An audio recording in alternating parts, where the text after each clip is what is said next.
안녕하세요. 책한민국입니다. 오늘 소개할 책은 이토록 다정한 개인주의자. 지은이는 함규진, 서울교육대학교 윤리학과 교수입니다. 여러 분야의 학자들은 인간이란 혼자인 상태를 추구하면서도 서로를 아쉬워하는 존재라고 정의합니다. 자유를 빼앗기고 프라이버시가 없어진 상태의 인간은 차라리 죽는 편이 더 낫다고 느낍니다.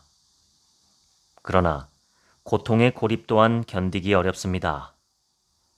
타인은 지옥이라지만 타인에게서 희망을 찾고 타인과 공감과 지지를 주고받으며 살 때 우리는 사람답게 살고 있다고 실감하게 됩니다. 철학이란 무엇이 옳은지에 대해 체계적이고 설득력 있게 풀어나가는 방법이며 윤리란 그런 옳음을 우리 모두의 좋음으로 이어나가는 방법입니다. 그리하여 우리는 다시 개인주의자가 되어야 합니다. 오로지 자신만을 생각하는 이기주의자가 되라는 뜻은 아닙니다. 나 자신의 양보할 수 없는 가치, 관심, 이해관계 등을 중심에 두되 타인과 더불어 살아가기 위해 노력해야 한다는 말입니다. 개인의 자유를 기본으로 삼으면서도 우리 모두가 합의할 수 있는 철학 및 윤리학의 기준을 마련한 경우를 찾는다면 크게 두 가지를 손꼽을 수 있습니다. 바로 칸트의 의무론과 존 스튜어트 밀의 무위해성의 원칙입니다. 우리는 왜 사람을 죽여서는 안 될까? 신께서 그러지 말라고 하셨기 때문에. 하지만 그것은 우리 모두가 동의할 수 있는 근거가 못 된다. 만약 사람을 죽이는 일이 허용된다면 나도 언제 누군가에게 죽임을 당할지 모른다. 따라서 내가 안전하려면 사람을 죽이는 일을 보편적으로 금지해야만 한다. 이처럼 칸트는 어떤 정체성을 가진 사람이든 동의할 수밖에 없다고 여겨지는 도덕 원칙들을 세우고 이를 절대적으로 지켜야 할 정언 명령이라고 규정했습니다. 한편 자유주의자이자 공리주의자였던 밀은 이처럼 철두철미한 도덕 체계를 세우고 각자 욕망을 억제하며 원칙들을 지키도록 하는 방법이 충분히 현실적이지도 이상적이지도 않다고 생각했습니다. 그는 사람은 되도록 원하는 대로 할 수 있어야 한다고 여겼습니다. 그래서 밀은 뭐든지 원하는 대로 하라.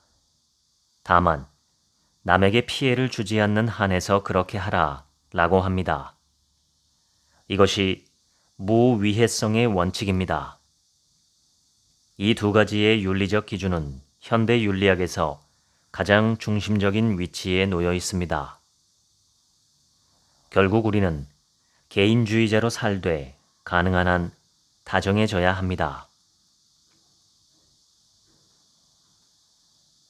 미덕이 무엇인지에 대해서는 사상가들 사이에서도 서로 말이 다르지만 자신의 이익보다 다른 사람이나 모두의 입장을 더 배려하는 태도라는 점에서는 다를 바가 없습니다. 남자는 화성에서 왔고 여자는 금성에서 왔다라는 말이 있습니다. 그만큼 남성과 여성의 사고방식 차이가 크다는 뜻으로 존 그레이라는 미국의 심리치료사가 1990년대 말 펴낸 책의 제목에서 비롯된 말입니다. 그런데 21세기에 들어서면서 그와 그의 책은 많은 공격을 받았습니다. 남녀의 차이를 과장하고 여성 차별을 부추기는 근거가 되었다는 겁니다. 남성은 관계보다 목표를 지향하고 여성은 목표보다 관계를 중시한다라는 그의 말은 자칫 여성이 조직 사회에서 겪는 유리천장을 정당화하는 구실이 될 수 있습니다. 또 남성은 누군가에게 쓸모가 있을 때 여성은 누군가에게 사랑을 받을 때 행복감을 느낀다라는 말은 여성이 있어야 할 곳은 가정이다라는 주장에 힘을 실어줄 수 있지요. 2010년대에 이루어진 여러 뇌과학 연구는 남성과 여성의 뇌가 특별한 차이가 없음을 밝혀주었습니다. 결국 태어날 때는 크게 다르지 않았건만 살다 보니 마치 다른 별에서 온 다른 생물처럼 여겨질 정도로 다른 사고방식과 행동방식을 갖게 될 여지도 있는 것입니다. 나와 다른, 심지어 불쾌한 타인을 이해하고 받아들이기를 그레이보다 200여 년 더 전에 강조한 사람이 있습니다. 영국의 애덤 스미스입니다. 경제학자로 흔히 알려져 있지만 그 스스로는 철학자라고 여겼습니다. 보이지 않는 손을 제시한 국부름보다 앞선 당대의 베스트셀러 도덕 감정론에서 동감의 중요성을 역설했지요. 동감이란 그야말로 마음을 같이 하는 것입니다. 상대가 좋은 일이 있으면 나도 기쁘고 괴로워하고 있으면 나도 마음이 편치 않은 그런 것이지요. 모든 인간은 측은지심, 즉 힘들어하는 타인을 불쌍하게 여기는 마음을 타고난다고 본 맹자와 같이 스미스도 모두에게 동감 능력이 있다고 보았습니다. 인간은 자신의 문제가 아닌 경우에도 타인과 감정을 나눌 수 있고 그렇게 감정을 나눌 때 행복해하는 존재라 생각한 것이지요. 스미스는 마음속에 공평한 관찰자를 세우라고 합니다. 감정에 휩싸이지 말고 이성적으로 너와 나의 입장 어느 쪽에도 기울어지지 않은 채 이 사람이 어떻게 행동하는 게 과연 옳을까? 나는 이 사람에게 어떻게 대하는 게 적합할까? 라고 판단해야 한다는 것이지요. 독일의 철학자 프리드리히 니체는 르 상티망이라는 개념을 제시했습니다. 원래 원망을 뜻하는 이 개념은 자신의 불행이나 좌절의 원인을 스스로에게서 찾지 않고 타인에게 돌리려는 태도와 그에 따른 악감정을 나타냅니다. 상대를 과도히 악마화하며 나의 실패는 오로지 저 녀석 때문이다. 저 녀석이 성공한 것은 나는 선에서 하지 않는 악행을 저질렀기 때문이라는 식으로 몰아가는 것이지요. 니체는 이를 나약한 자들이 스스로를 위로하기 위한 노예의 도덕이라 부르며 경멸합니다. 간단히 말하면 뒷담화의 철학이 르 상티망이라고 할 수 있습니다. 고속버스나 기차에서 좌석 등받이를 젖혀도 될지 아니면 그대로 두어야 할지 고민해 본 경험이 있나요? 최근 좌석 등받이를 내리는 문제가 큰 싸움으로까지 번져 뉴스와 인터넷을 뜨겁게 달구기도 했습니다. 승객 B는 자신의 자유를 행사했을 뿐이라고 하지만 뒤에 앉은 승객 A의 무릎이 눌리고 꼼짝도 못할 정도로 심하게 등받이를 젖혀 그 승객에게 실질적인 피해를 주었습니다. 승객 B는 스스로 억울하다라고 생각할 것 같습니다. 첫째, 자신은 미리 정해진 규정에 어긋나게 행동한 게 전혀 없다는 것입니다.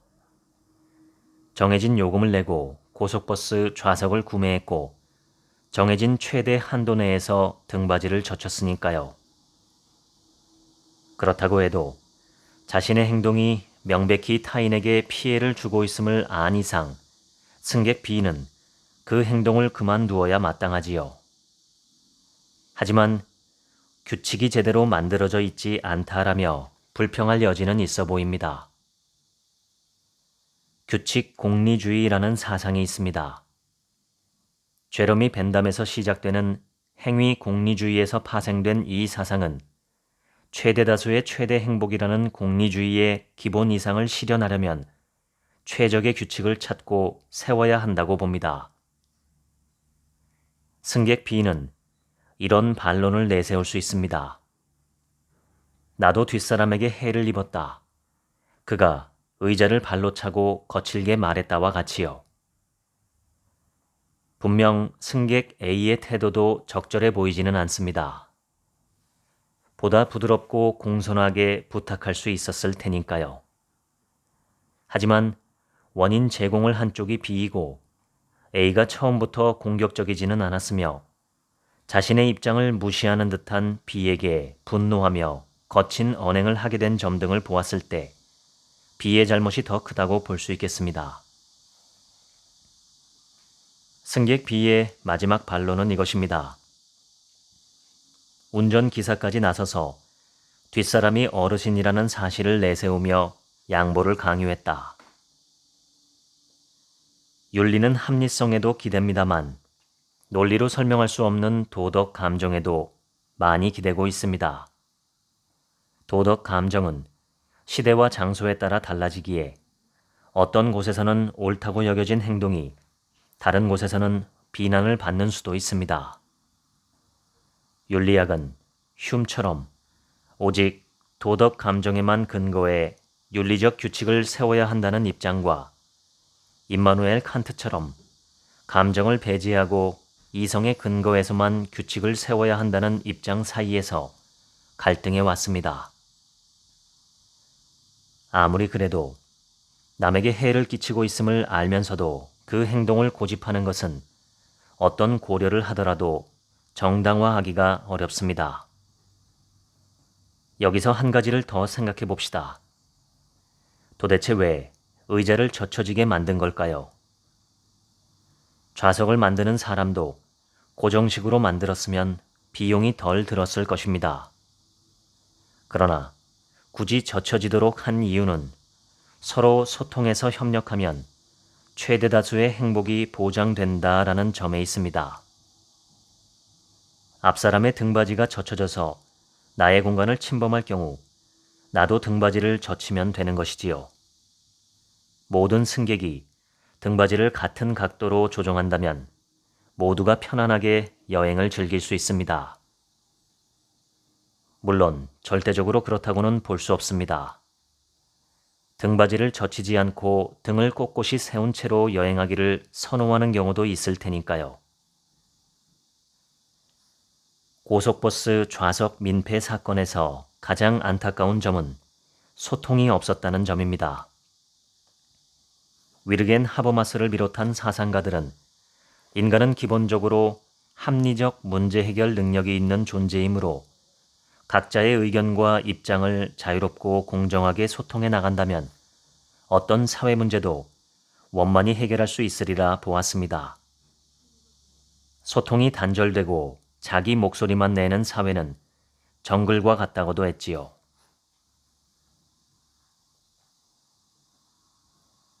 얼마 전 한 초등학교 교사의 죽음이 큰 파장을 불러일으킨 일이 있었습니다. 그 교사는 오랜 노력 끝에 교사로 부임한 지 얼마 되지 않은 좋은 교사가 되려는 의욕이 넘치는 사람이었답니다.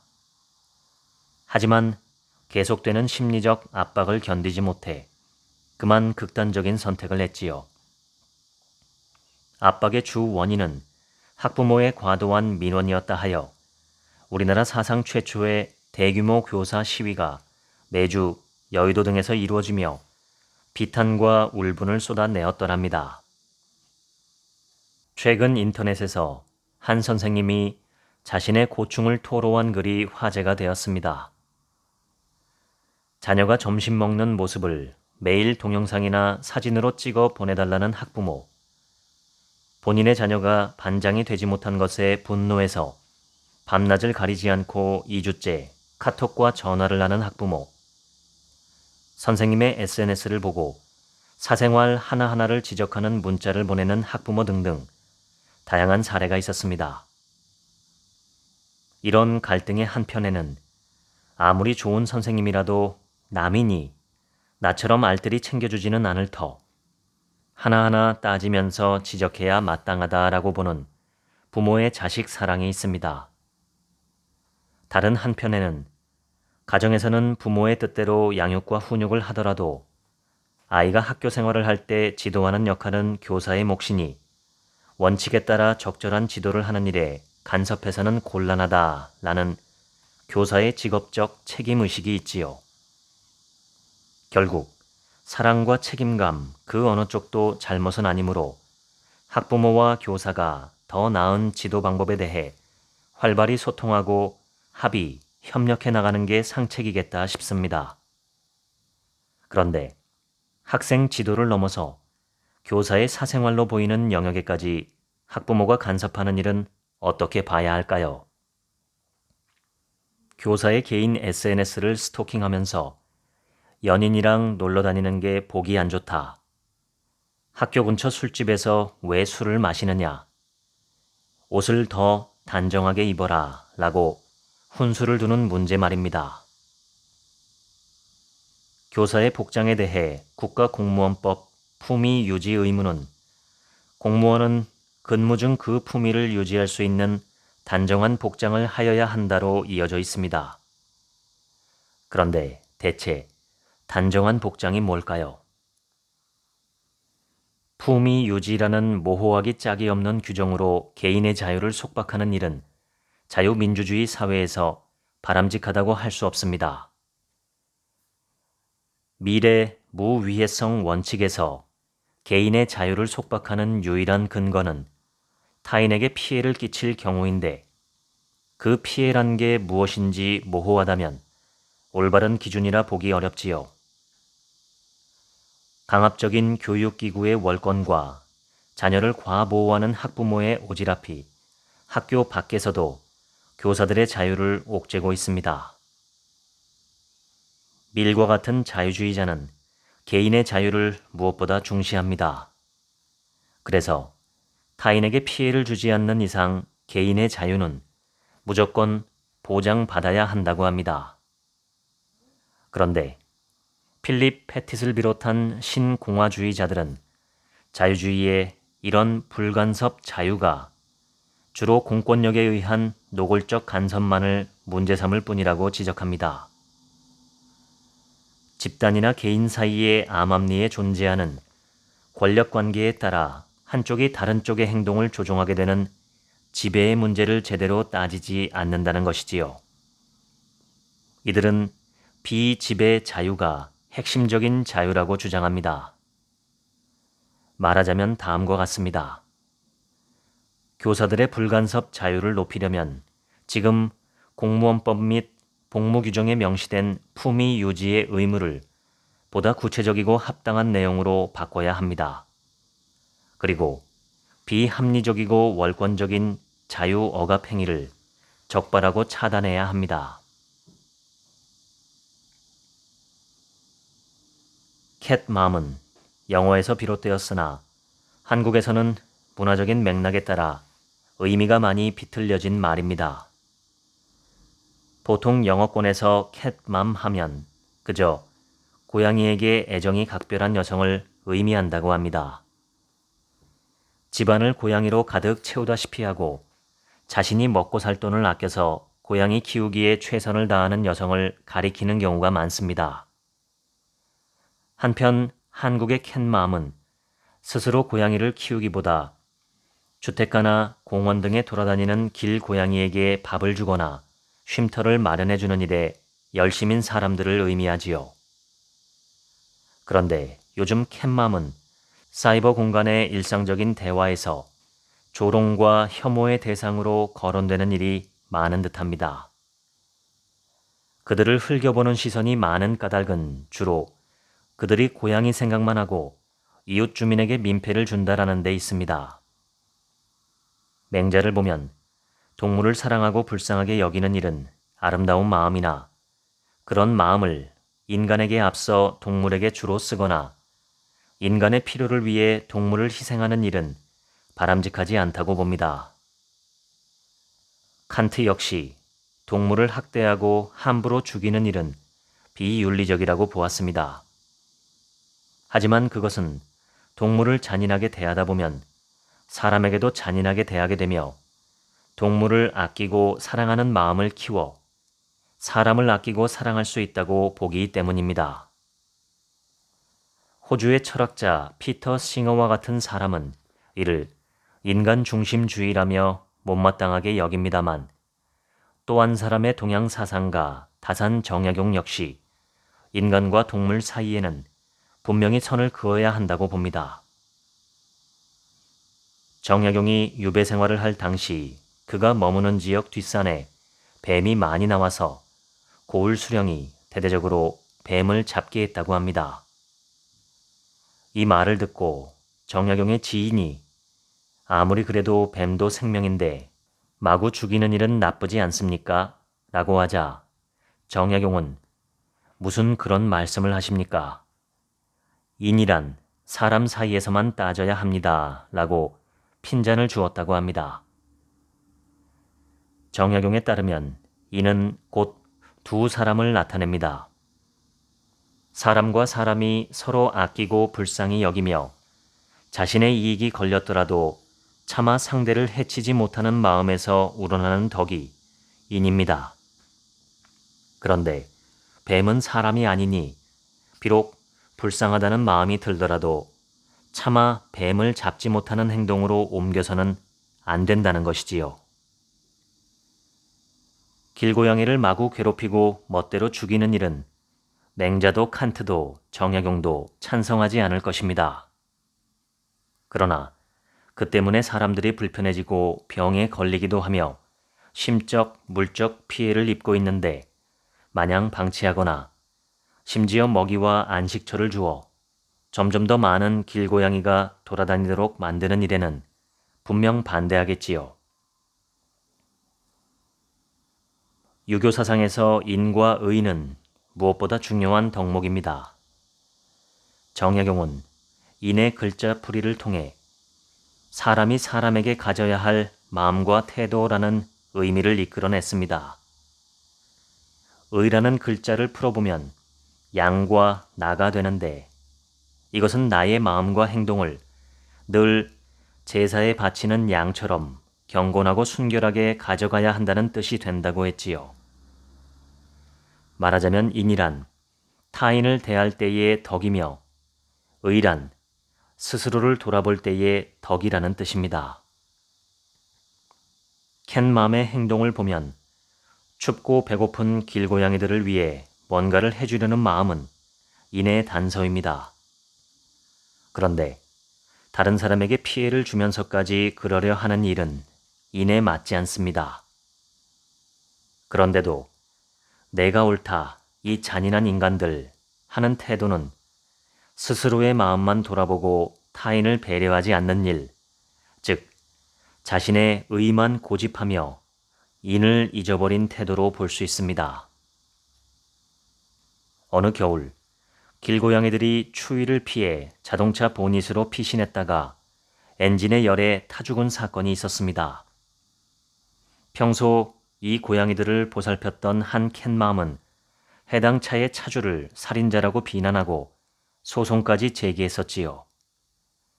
차주 역시 캣맘을 상대로 소를 제기했고 법적 공방이 이어지던 도중 그만 캣맘이 스스로 세상을 떠나고 맙니다.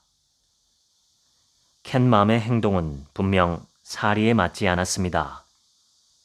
그러나 해당 사건의 차주는 소송을 당하자 자살해버린 캣맘을 두고 화가 난다. 죽는 것도 민폐 끼치면서 죽냐? 라는 글을 인터넷에 올렸지요. 이 글쓴이의 태도에 공감할 수 있을까요? 고인을 애도해야 마땅하지 않을까요? 소송당했다고 자살까지 한 캣맘은 심리적으로 매우 불안한 상태였을 겁니다. 한사코 감쌌던 길고양이처럼 고독과 고통으로 괴로워하고 있었고 그래서 사람보다는 길고양이와 동료의식을 느꼈던 거겠지요. 우리는 바쁜 생활 속에서 약간의 이익이라도 포기할 수 없다는 집착 때문에 인도, 의도, 잊어버린 채 살고 있는 것은 아닐까요? 칼 포퍼는 오스트리아 출신의 유대인 철학자인데 조국이 나치의 마수에 빠지자 영국으로 건너가 활동합니다. 대륙에서 벌어진 참상의 치를 떨며 대체 무엇이 이런 일을 가능하게 했을까라는 의문을 푸는 것을 자신의 중심 과제로 삼았습니다. 그가 내놓은 해답은 자유의 역설, 민주주의의 역설, 관용의 역설, 즉 세 가지의 역설이었습니다. 자유의 역설이란 자유를 마냥 허용하고 어떤 행동도 규제하지 않다 보면 남의 자유를 통째로 부정하는 세력이 활개치게 된다는 것입니다. 민주주의의 역설이란 민주주의적 방식은 무조건 정당하다며 법과 도의에 어긋나는 일조차 국민의 뜻대로 가능하도록 한다면 국민을 적당히 속이고 부추긴 히틀러 같은 사람이 민주적으로 집권하는 일로 이어진다는 것입니다. 관용의 역설이란 무엇일까요? 관용이란 참으로 중요한 가치이고 반드시 지켜내야 하는 것이나 관용이 지나쳐서 폭력적이고 악랄한 생각이나 행동까지 관용해버린다면 결국 우리는 관용을 지킬 수 없게 된다는 것입니다. 관용이 온통 뿌리 뽑히는 불관용의 체계가 세워진다고 이야기합니다. 그래서 포퍼는 불관용의 불관용이 반드시 필요하다고 했지요. 얼마 전 미국에서 큰 화제가 된 영상이 있습니다. 영화 쿠폰의 여왕의 한 장면을 편집한 것인데 실제 있을 법한 일상적 에피소드를 담아낸 이 영상을 보고 폭발적인 반응이 일었답니다. 영상은 비행기 내부의 모습을 보여줍니다. 3명이 나란히 앉은 자리에서 창가 자리에 앉은 중년 남성은 뭔가를 열심히 먹으며 자신만의 세계에 빠져 있습니다. 옆에는 어린 소녀와 엄마가 앉아 있는데 엄마가 중년 남성에게 아이를 위해 잠시 자리를 바꿔줄 수 있냐고 부탁을 합니다. 딸이 착륙할 때 창문 밖을 보는 걸 좋아하거든요. 라는 말입니다. 그러자 남자는 묘한 표정을 지으며 착륙 뷰보다 세상이 그렇게 제 마음대로 되지 않는다는 더 가치 있는 교훈을 따님께 드리는 게 좋을 것 같다 라고 대꾸합니다. 국내 댓글러들은 대체로 엄마의 초점에 맞춰서 잘잘못을 따지고 있습니다. 반면 미국은 남자의 행동을 중심으로 잘잘못을 따지는 분위기가 더 짙습니다. 생각해보면 미국 등은 엘리베이터에서 먼저 타시지요 하고 양보하는 문화가 전부터 있었고 아이들에게는 특별히 잘 해줘야 한다는 의식도 있어 왔습니다. 반면 우리는 호의가 계속되면 권리인 줄 안다 라는 말에서도 보듯 선의를 악용하거나 강요하는 태도를 극도로 혐오하는 의식이 꽤나 퍼져 있습니다. 어쩌면 그게 따져보고 말고 할 건덕지가 있느냐라며 의아해할지도 모릅니다.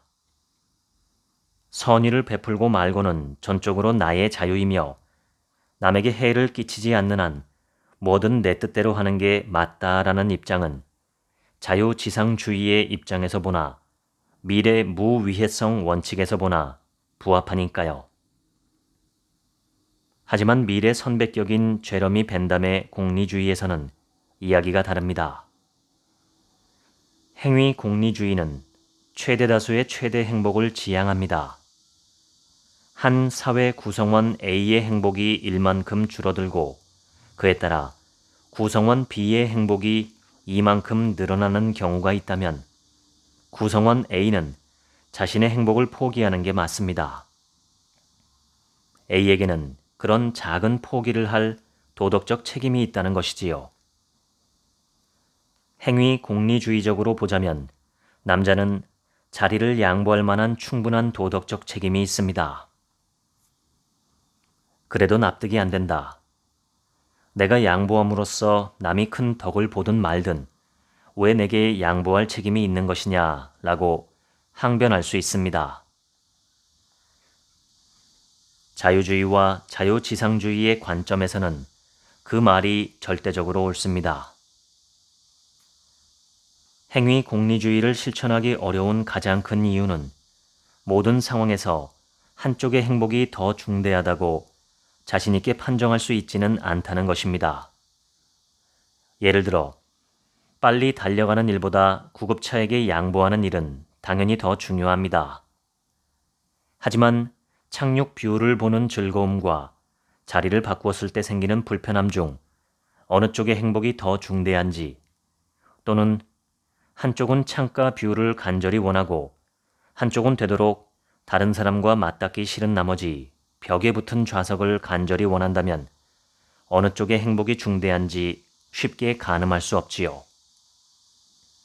그런데 창가의 남자는 뭐라고 말했나요? 창가 뷰 따위보다는 세상이 만만치 않다는 걸 깨닫는 게 훨씬 더 중요하다라고 했지요. 누구도 쉽게 판정할 수 없는 판정을 단호하게 내려버리고 특정 가치관을 남에게 강요한 것입니다. 그의 행동과 비교해 볼 만한 또 하나의 사례가 인도의 경제학자이자 철학자인 아마르티아 센의 정의의 아이디어라는 책에 나옵니다. 센이 자신의 철학을 설명하기 위해 든 가상의 상황입니다. 비행기에 두 남자가 나란히 타고 가는 중입니다. 창가에 앉은 남자는 창문으로 들어오는 햇빛을 기분 좋게 받고 있지요. 그런데 옆자리 남자가 창문을 닫아달라고 요청합니다. 몰두하고 있는 게임이 직사광선 때문에 방해를 받기 때문입니다. 요청을 받은 남자는 잠시 망설입니다. 그의 가치관에 따르면 게임 따위는 아무짝에도 쓸모없으며 책이나 신문을 읽는 게 훨씬 시간을 유익하게 보내는 방법입니다. 그러나 그는 말없이 창문을 닫습니다. 자신의 가치관을 남에게 강요할 수 없다고 여겼기 때문입니다. 새는 이처럼 전혀 이해할 수 없는 가치관과 충돌할 때 부정하거나 꺾으려 하지 말며 심각한 손해를 보는 상황이 아니라면 양보하는 태도를 보이는 것이 마땅하다고 합니다. 요즘 우리나라 사람들이 양보의 미덕을 썩 마땅찮게 생각하는 까닭은 호의가 계속되면 권리인 줄 안다라는 생각에서 찾을 수 있겠습니다. 선의를 베풀었으면 감사와 보답까지는 아니더라도 훈훈한 대응이 있어야 하는 것이 마땅하지요. 그러나 오히려 물에 빠진 사람 건져주니 보따리까지 내놓으라 한다 식의 상황이 여러 차례 현실이 되고 그 현실이 가상 공간에서 널리 퍼지다 보니 그만큼 사람들이 조심하게 된 듯합니다. 그렇지만 이 세상은 어느 정도의 선의와 양보가 없다면 제대로 돌아가지 않습니다. 칸트는 인간의 이성으로 판단했을 때 모든 사람의 입장에서 유해할 수밖에 없는 것은 도덕적 죄가 된다고 보았습니다. 바꿔 말하면 자신의 행동의 준칙은 모든 사람에게 널리 통용될 수 있는 것이어야 한다는 뜻입니다.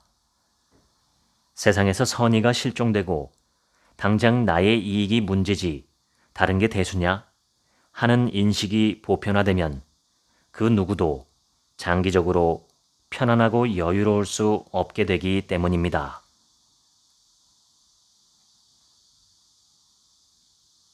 (2000년대) 초 강력범죄 급증에 대응하고자 영국 정부가 런던을 비롯한 대도시에 CCTV를 대거 설치했는데 당시 최대의 사회 이슈가 되었습니다. 영국의 유명 철학자, 지식인들이 나서서 찬반 대논쟁을 벌였지요. 프랑스와 독일 등에서는 그런 논쟁이 없었습니다. 사회적으로 CCTV는 안 돼 라는 분위기가 확고했으니까요. 이들은 자동차에 블랙박스도 달지 않습니다. 블랙박스는 자기 차에 설치하는 것이고 사고 등의 상황에서 자신의 불이익을 방지하는 것이라 CCTV만큼 사생활 침해의 우려가 크지 않습니다. 그럼에도 사생활이 공공기관에 열람되는 일은 참을 수 없다라는 인식이 워낙 강하기에 블랙박스조차 거부합니다. 서구 사람들의 이런 인식은 매우 뿌리 깊어서 코로나19 때 우리나라처럼 처음부터 감염자 및 밀접 접촉자의 동선 공개가 이루어지지 못했지요. 아무리 방역이 중요해도 개인이 언제 어디 가서 누구와 뭘 했는지가 정부기관에 낱낱이 드러나는 일은 참을 수 없다는 시민들의 반발이 컸으니까요. 나아가 치안과 질서 유지를 명목으로 공권력의 개인 생활에 개입하고 정보를 열람할 여지를 주다 보면 무시무시한 독재 국가가 탄생할 수도 있음을 두려워하니까요. 일찍이 프랑스 혁명 등 시민혁명으로 개인의 자유와 권리를 주장하며 기존의 공권력을 무너뜨려 왔고, 그러다가 20세기에는 히틀러나 스탈린의 공포정치를 겪기도 했던 서구인다운 태도랄까요. 그래서 책 1984년에서 모든 사람을 감시하며 모든 행동을 통제하는 빅 브라더의 지배를 경고한 조지 오웰이나 감시와 처벌에서 근대 국가는 공공 질서 유지를 내세우며 개인의 자유와 권리를 통제하려는 경향이 있음을 지적한 미셸 푸코 등 많은 철학자와 지식인들이 공권력의 개인 감시를 부정적으로 보아왔습니다. 칸트가 제시한 개념 중 이성의 공적 사용이라는 말이 있습니다. 이성의 사적 사용이란 짜여진 조직 내의 위계 질서에 따라 움직이는 것을 의미합니다. 반면 공적 사용은 자신의 조직 내 위치나 상사의 권위, 조직의 관행 등을 잇고 제 생각에 이런 일은 잘못입니다 라며 한 사람의 시민으로서 말하고 행동하는 것을 뜻합니다. 칸트는 사회가 건강하게 유지되려면 이성의 사적 사용과 공적 사용이 모두 필요하다고 했습니다. 슬로베니아 출신의 사상가 슬라보의 지젝은 이 이성의 공적 사용이야말로 현대사회에서 절실하다고 합니다. 그는 미국 국가안보국 직원으로 일하다가 국가안보국이 은밀히 민간인을 사찰하고 있음을 폭로한 에드워드 스노든, 그리고 호주 언론인으로 위키리스크를 만들어 미국의 국가 기밀을 포함한 여러 비리를 폭로한 줄리언 어산지 등이야말로 우리 시대의 영웅이라 극찬합니다. 공권력이란 분명 우리 모두의 행복과 안녕을 위해 만들어진 것입니다. 다만 그 힘이 너무 강력하므로 적절한 내부자 고발이 없이는 우리도 모르는 사이에 공권력에 의해 침해되고 이용되고 지배될 수 있다는 것입니다. 따라서 용감하게 이성의 공적 사용을 실천하는 사람이 많아야 하며 CCTV와 같은 감시 장치를, 그것에 접속된 공권력을 마냥 믿어버리는 일은 위험하다는 게 지젝의 주장입니다. 신적 폭력이란 유대계 독일 철학자 발터 베냐민이 내놓은 개념입니다. 그는 역사적으로 한 사회의 법체계는 정의의 이름으로 누군가를 소외시키곤 했다고 합니다. 고대 아테네의 민주주의 법체계는 여성과 노예를 소외시켰고, 독립혁명으로 세워진 초기 미국도 흑인과 인디언을 소외시켰습니다. 이렇게 불완전한 정의를 담은 법체계를 세우는 힘을 그는 정립적 폭력이라고 불렀습니다. 그 다음에 그 법체계를 유지하기 위해 정의의 이름으로 행해지는 폭력, 가령 노예 반란을 진압하거나 백인 전용 장소에 들어온 흑인을 처벌하는 힘을 보존적 폭력이라고 불렀습니다. 이 두 가지는 합쳐져 체제 수호적인 신화적 폭력이 됩니다. 베냐민은 이에 대항하는 폭력, 즉 기존 질서에서 소외되고 학대받아온 이들을 위해 새로운 정의의 질서를 요구하는 폭력을 신적 폭력이라고 불렀습니다. 예를 들면 여성 참정권을 부르짖으며 전개된 19세기 영국의 서프러제트 시위, 대한 독립을 외치며 일어선 3.1운동, 인종차별 철폐를 요구하며 벌어진 마틴 루터킹과 말콤 X 등의 1960년대 흑인 민권운동 등이 그런 신적 폭력입니다. 누군가를 구타하거나 살해하는 행동이 아니더라도 기존 법규를 깨트리며 기존 질서에 안주하고 살아가는 사람들에게 불쾌감, 불안감, 불편함을 유발하는 행동, 때론 재산상 피해도 일으키는 행동이라면 모두 폭력입니다. 자유주의 사상가인 존 롤스도 시민 불복종이라는 개념으로 정의롭지 못한 체제에 불법을 무릅쓰고 저항할 권리와 책임을 주장했습니다. 베냐민의 신적 폭력은 그보다 더 심층적이고 근본적인 개념입니다. 그야말로 신이 천지개벽을 하듯 세상을 바꾸는 힘인 거지요. 일본의 감정심리 연구자인 안도 슌스케는 정의감 중독 사회라는 책에서 자신의 행동이 정의에 부합하는지 알려면 다음과 같이 세 가지 대상을 따져봐야 한다고 합니다. 첫 번째, 이 행동은 주위 사람들에게 유익한가? 두 번째, 이 행동은 장기적 관점에서 유익한가? 세 번째, 이 행동은 나 자신에게 유익한가? 여러 조건에 부합하지 않는데 기어코 정의의 이름으로 폭력을 행사한다면 무엇 때문일까요? 안도 슌스케는 여기에 정의감 중독이라는 딱지를 붙입니다. 열등감이나 자괴감 같은 부정적 감정에서 비롯된 뭔가 대단한 일을 해냄으로써 자존감을 얻고 스트레스를 마음껏 해소하려 하는 정의 그 자체가 아니라 자신의 욕망을 위한 행동 패턴이라는 것입니다. 안도 슌스케는 이런 경고도 합니다. 신적 폭력이 결국 세상 사람들의 안일함에 경종을 울리고 세상의 방식을 바꾸어 새로운 정의를 이루려는 것이라면 동물권처럼 아직 논쟁의 여지가 많은 문제를 일방적이고 폭력적으로 밀어붙일 때 오히려 반작용이 일어날 수 있다라고요. 서구는, 아니 세계는 점점 더 사람 이외의 존재를 배려하는 쪽으로 움직이고 있습니다.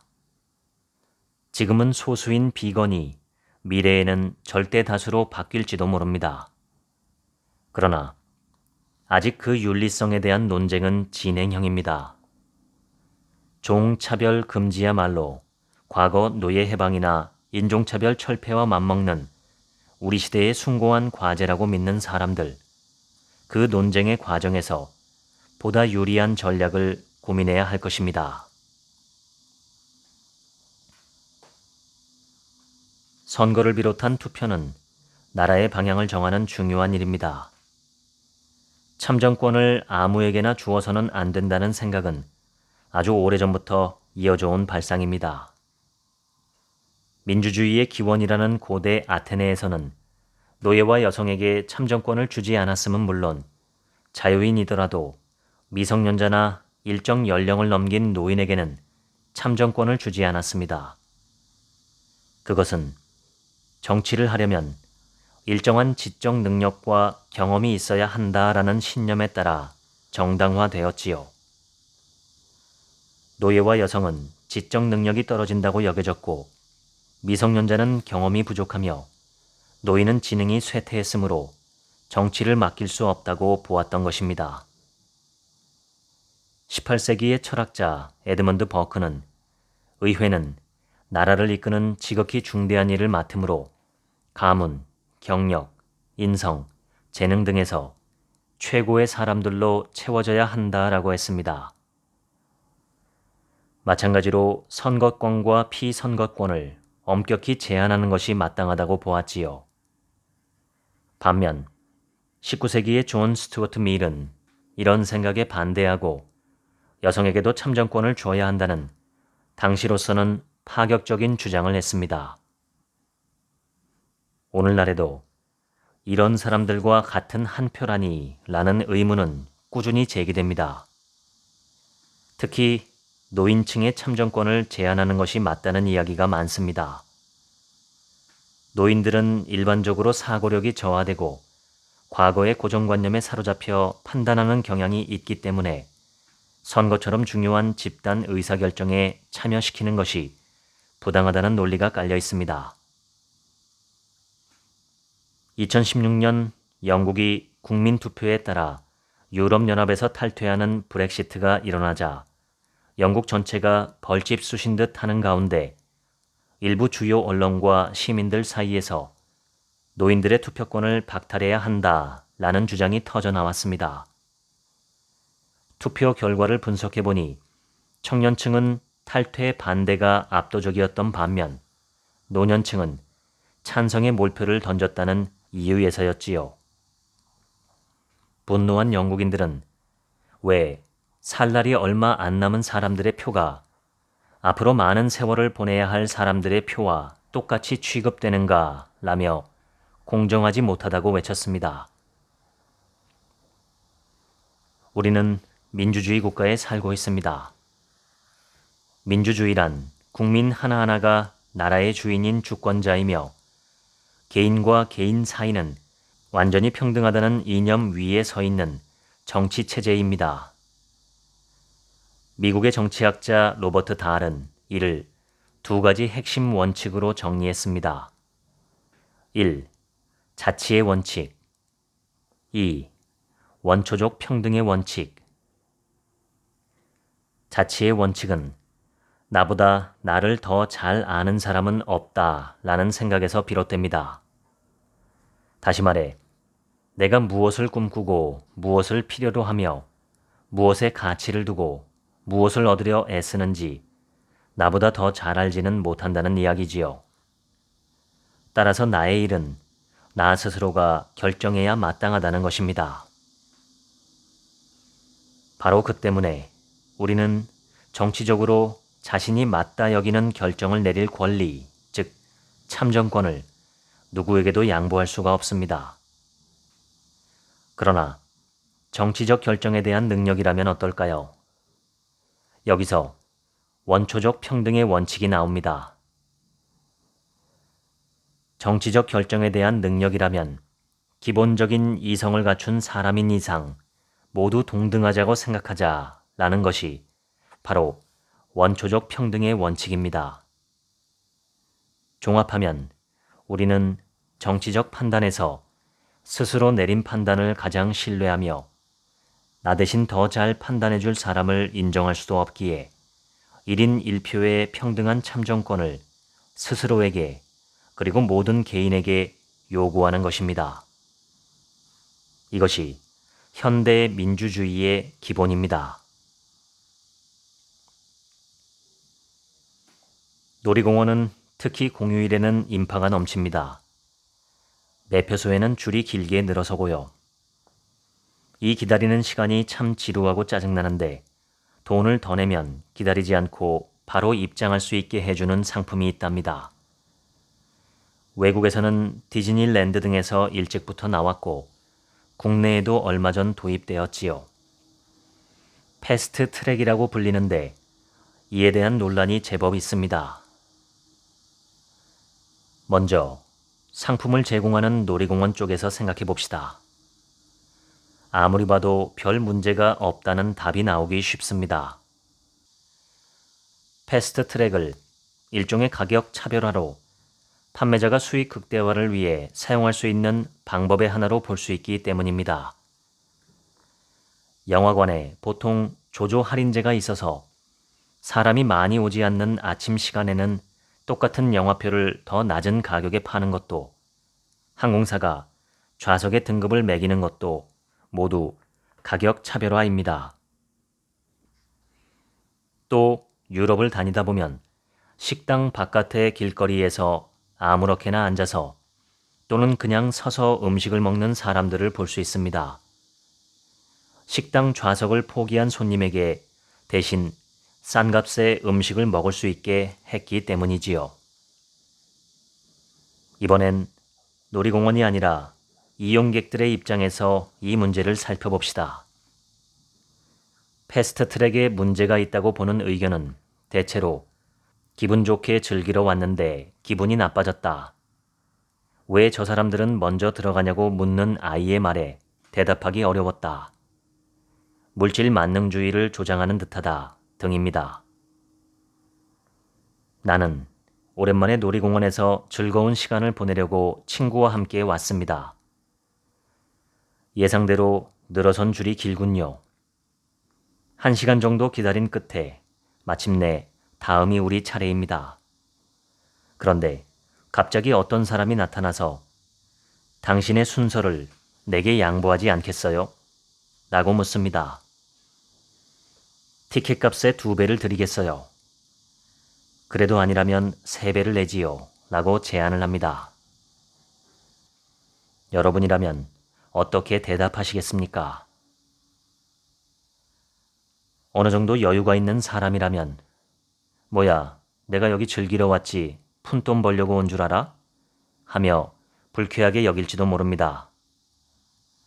본인은 저 돈을 받고 좀 더 기다릴까 망설여지지만 옆에 있는 사람의 눈치가 보일지도 모르지요. 결국 어떤 경제적인 이유로 돈을 받고 티켓을 양보하게 된다면 그것은 자존심의 상처로 남을 수 있습니다. 약 120년 전 1899년에 노르웨이계 미국 경제학자 소스타인 베블레는 유한 계급론이라는 책에서 과시적 소비라는 개념을 정립했습니다. 사람들은 어떤 상품의 실제 효용만이 아니라 자신의 능력과 지위 등을 과시하기 위해서도 상품을 소비한다는 것이지요. 돈보다도 가오일 수 있다는 이 견해는 사실 그보다 수천 년 전 아리스토텔레스가 이미 제시한 견해이기도 합니다. 사람들 사이의 차이는 분열을 가져오는 경향이 있다. 사람은 재력의 차이보다 명예의 차이 때문에 더욱 분개한다. 그런데 놀이동산에서 줄 서는 순서를 무시하고 더 많은 돈을 내는 사람을 우선적으로 입장시킨다면 불쾌감이 차오를 수밖에 없습니다. 오늘날 세계적으로 유명한 미국 정치 철학자 마이클 샌델은 돈으로는 살 수 없는 것이라는 책에서 패스트트랙을 신랄하게 비판합니다. 어떤 물건이 어떻게 배분되느냐는 그 물건의 성격에 따라 달라진다. 대학은 보통 성적과 장래성을 따져서 신입생을 받는다. 더 많은 등록금을 내겠다고 손을 든 사람을 뽑지 말아야 한다. 병원 응급실은 상태가 얼마나 심각한지에 따라 환자들을 차례대로 진료한다. 경증인데도 단지 먼저 왔다고 또는 돈을 더 내겠다고 하는 사람부터 치료하지 말아야 한다. 그리고 그런 것들이 별것 아닌 듯해도 사회 곳곳의 관행과 행동 방식을 그 무엇이든 돈으로 해결할 수 있다는 식으로 바꿔나가고 있다면서 그것은 결국 사회를 가진 자와 못 가진 자로 분열시키며 공동체를 파괴하게 될 것이라고 합니다. 정리하면 놀이공원의 패스트트랙은 놀이공원의 입장에서 보면 합리적이고 자유롭게 도입할 수 있는 사업 방침의 하나입니다. 한편 놀이공원을 이용하려는 개개인의 입장에서는 많은 불만과 거부감을 불러일으킬 수 있는 조치입니다. 사회 전체적인 차원에서는 공리주의적으로 보자면 효용 최적화를 달성할 수 있는 좋은 대안이고 공동체주의적으로 보자면 사회적 연대를 파괴하고 세상을 온통 돈으로만 보게 만드는 부적절한 정책입니다.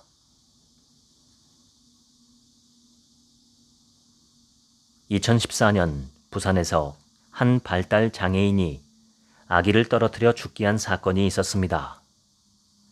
이 게시글 댓글에는 수많은 사람이 주변에 발달 장애인이 있었을 때 어떤 일들이 있었는지 이야기하고 있었습니다.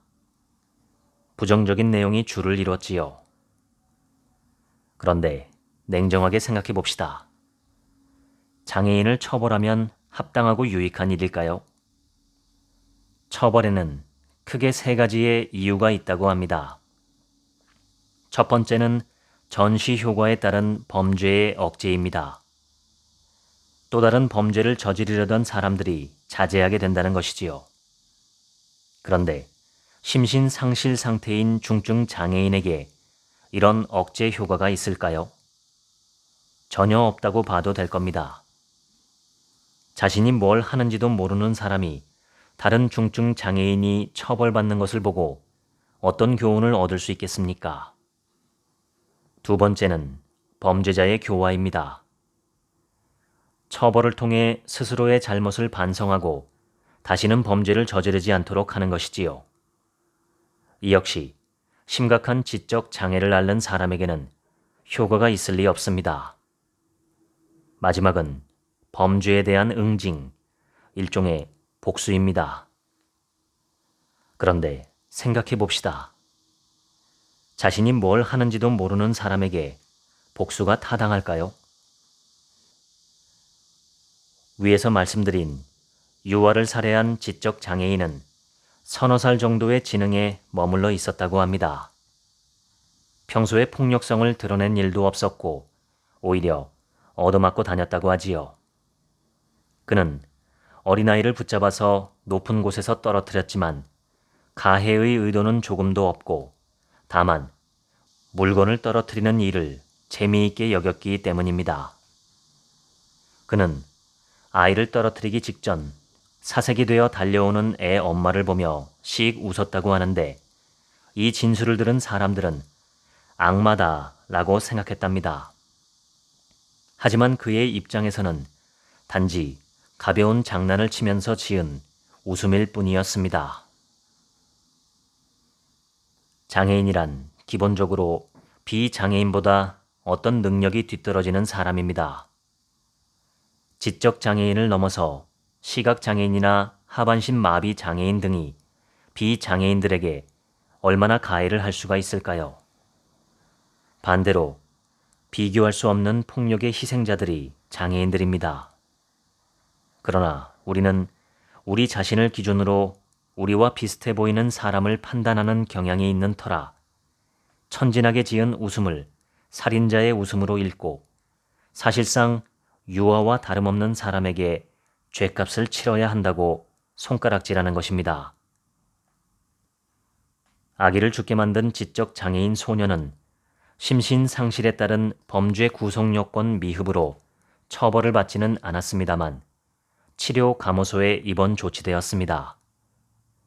입원이라지만 사실상 투옥이지요. 그리고 최대 21년 동안 그곳에 갇혀 있어야 하는데 자폐아는 보통 30세를 넘기기 힘들 만큼 일찍 죽는 것을 감안하면 그는 죽을 때까지 세상 빛을 보지 못할 가능성이 큽니다. 아마도 그는 죽는 순간까지 자신이 왜 그곳에 있어야 하는지를 모르겠지요.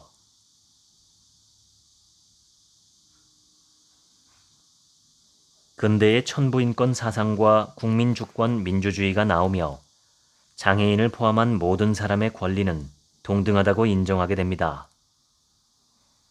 스위스 철학자 장자크 루소는 모든 사람은 태어날 때 자유로우나 도처에서 사슬에 묶여 있다라며 사람들 사이에 등급을 나누는 일은 결코 자연스럽지 않은 적폐라고 주장합니다. 이를 윤리학에서 이어받은 대표적 철학자는 칸트였습니다.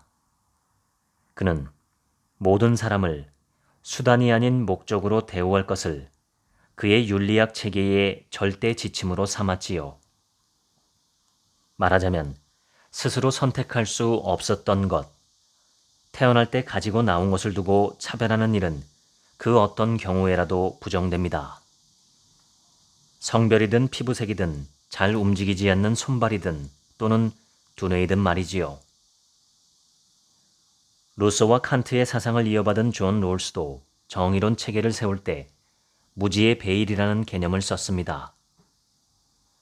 모든 사람이 참여해 정의의 규칙을 정하는 사회 계약을 맺는데 이때 각자의 성향이나 입장, 장단점 등을 일체 모르는 듯 무지의 배일을 쓴 채로 정해야 한다는 것입니다.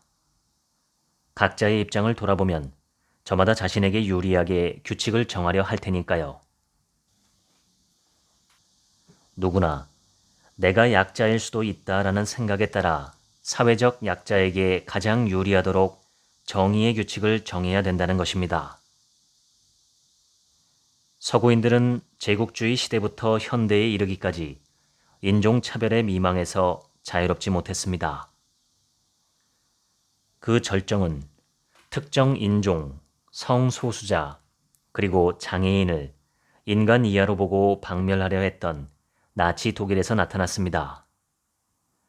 나치의 악몽을 진절이 나게 겪은 독일인들은 오늘날 세계에서 장애인을 가장 잘 배려하는 나라를 만들었습니다. 지금 우리가 겪고 있는 왜 장애인들과 같은 학교, 같은 동네에 있으며 불편을 겪어야 하는가라는 의문에 그들은 그들도 우리이기 때문이다 라고 대답합니다. 장애인을 스파르타나 나치처럼 박멸하지 않을 바에는 오히려 그들과 가까이 지내는 기회를 많이 가지려 해야 합니다. 그래야 그들을 이해할 수 있고 그들을 공연히 두려워하거나 혐오하지 않을 수 있으니까요.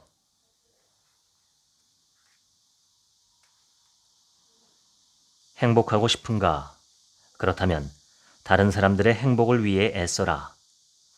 자신의 행복에만 몰입해 있으면 영원히 행복해질 수 없으리라. 세네카. 인간의 참된 가치는 얼마나 사랑받느냐에 달려있지 않다.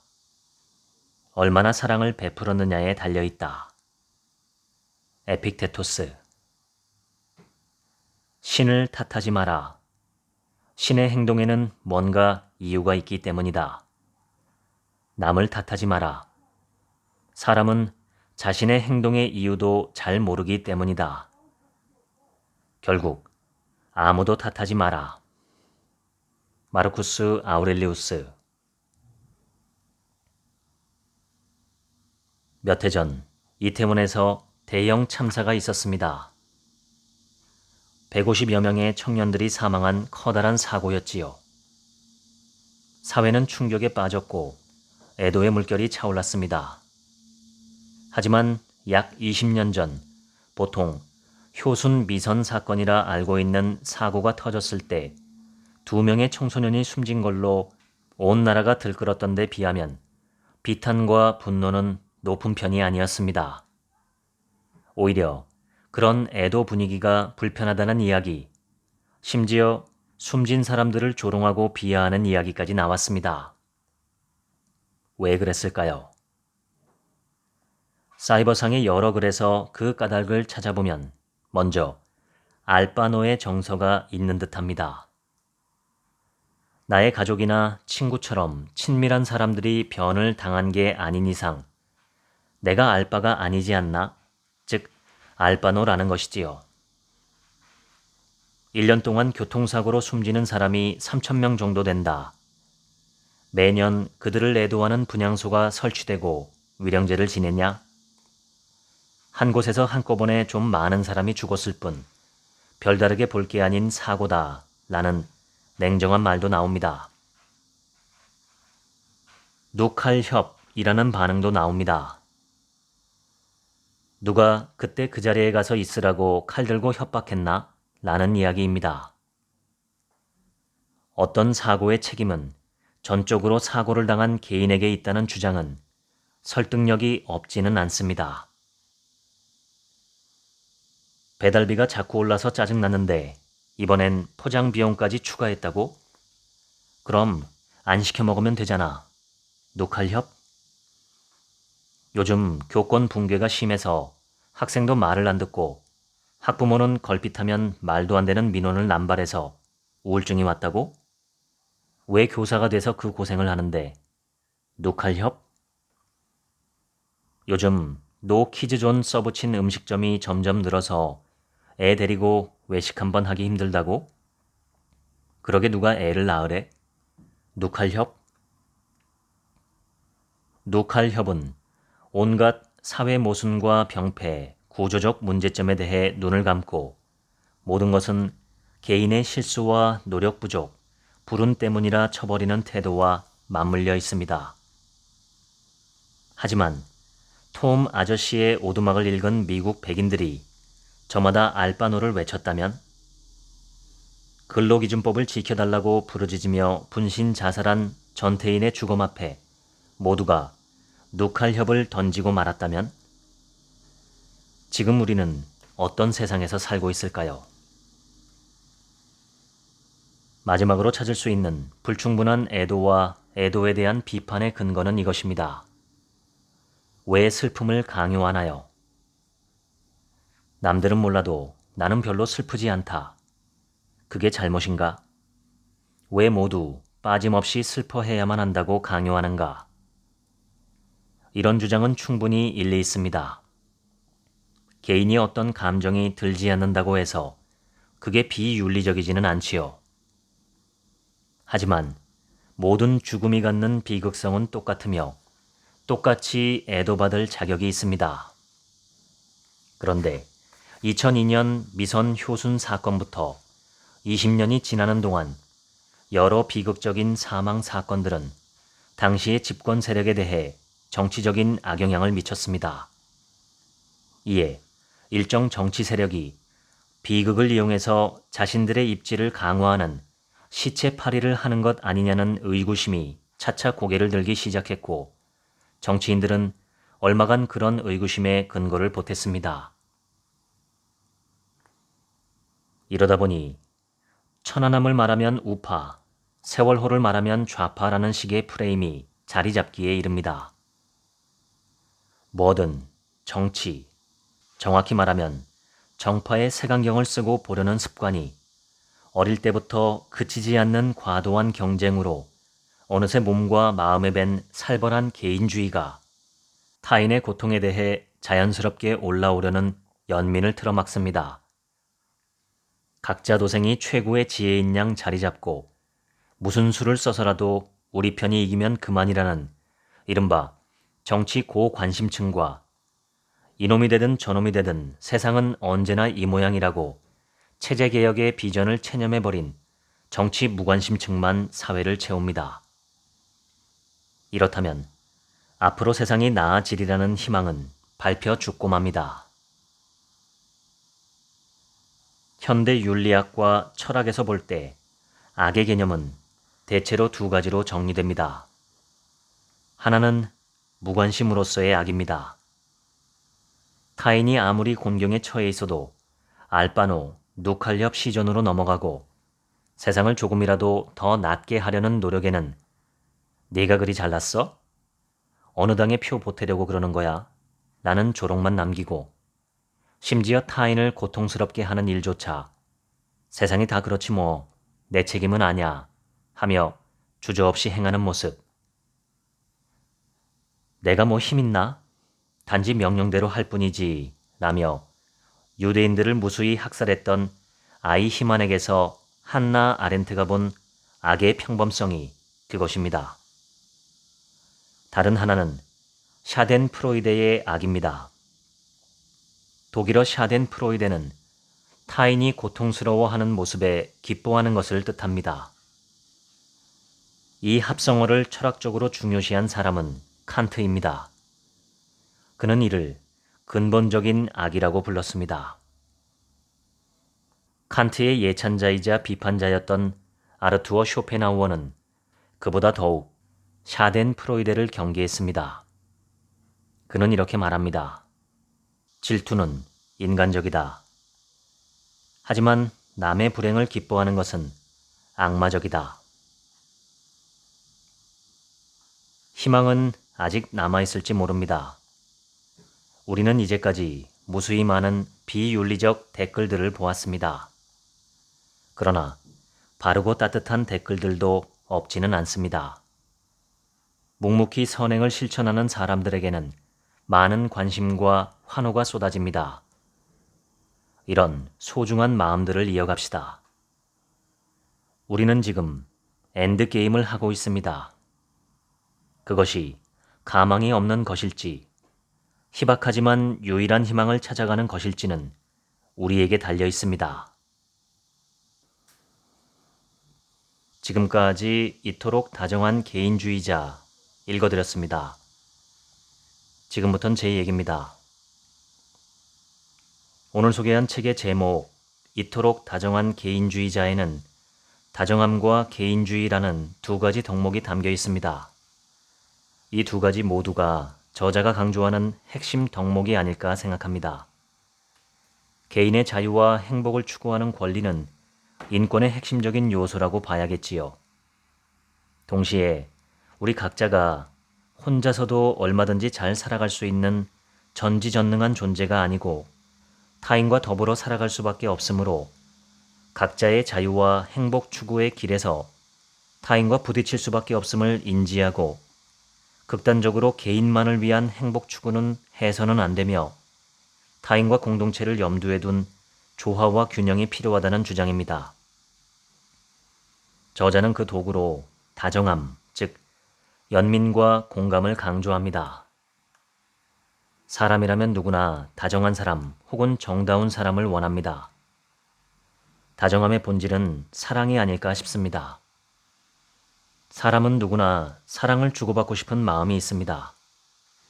사랑을 주고받을 때 건강하고 행복하며 자유와 기쁨과 보람을 느끼지요. 하지만 사랑에 대한 정의와 기준, 그리고 그 모양과 넓이와 깊이가 사람마다 다르기 때문에 내가 사랑을 베풀기 위해서 한 행동이 타인에게는 상처가 될 수도 있습니다. 그래서 필요한 것이 신중함, 조심스러움입니다. 본질적으로 나와 너는 한 사람이 아니기 때문에 다른 기호를 가진 두 사람이기 때문에 사랑을 주고받을 때는 신중하게 하는 게 좋습니다. 그것을 나와 너 사이의 조율 혹은 조화라고 할 수 있겠죠.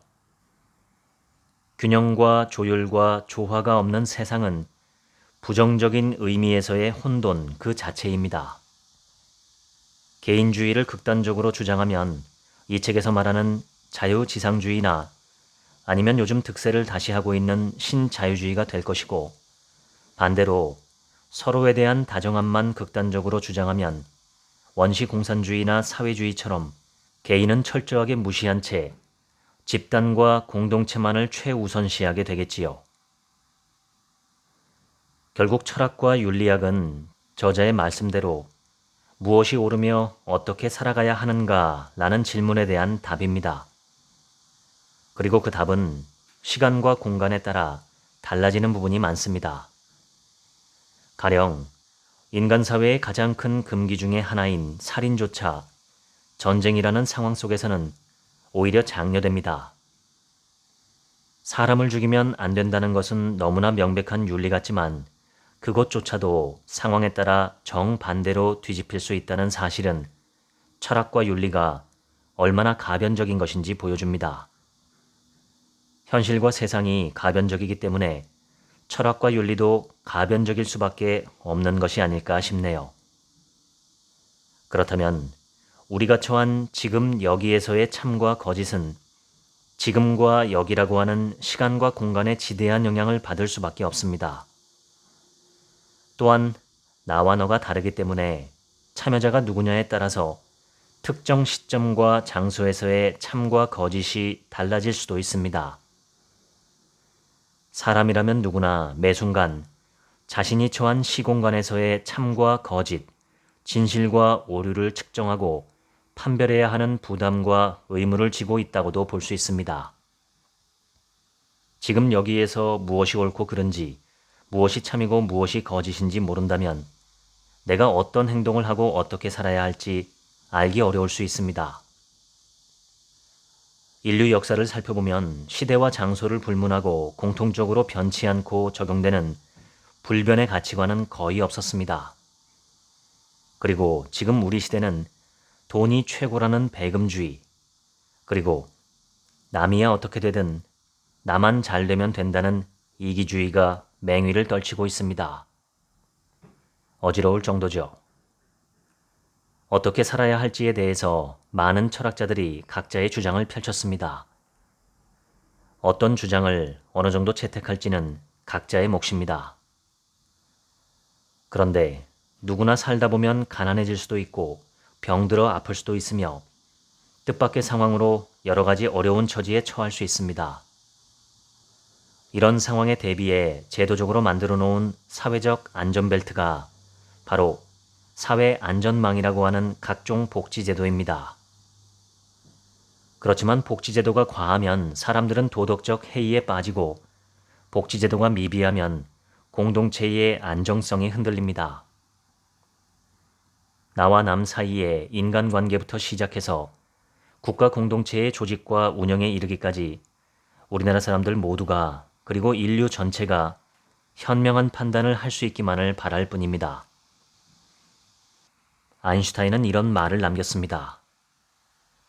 이 세상에 끝없는 것이 두 개가 있는데 하나는 우주이고 다른 하나는 인간의 어리석음이다. 우주의 끝없는 것은 불확실하지만 아마도 그 말줄임표 뒤에 아인슈타인이 하고 싶었던 말은 인간의 어리석음은 끝없다는 것이 확실해 보인다 정도가 아닐까 싶네요. 어제보다 오늘, 그리고 오늘보다 내일 한 뼘만큼이라도 더 현명해지는 우리가 되기를 바랍니다. 지금까지 책 한 민국의 하루치 생각이었습니다. 들어주셔서 감사합니다.